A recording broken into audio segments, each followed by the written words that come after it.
അധ്യാപകരെ, പ്രിയ കൂട്ടുകാരെ, ഇന്നത്തെ പ്രസംഗ മത്സരവേദിയിൽ എനിക്ക് സംസാരിക്കാൻ കിട്ടിയ വിഷയം മനുഷ്യരും പ്രകൃതിയും എന്നതാണ്. ഈ കാലഘട്ടത്തിലെ മനുഷ്യൻ പരിസ്ഥിതിയെ വളരെയധികം ചൂഷണം ചെയ്യുന്നു.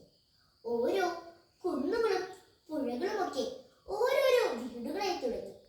GCP രാക്ഷസൻ വന്നതോടുകൂടി പ്രകൃതിയോട് നാം കാണിക്കുന്ന അതിക്രമങ്ങൾ കൂടി തുടങ്ങി.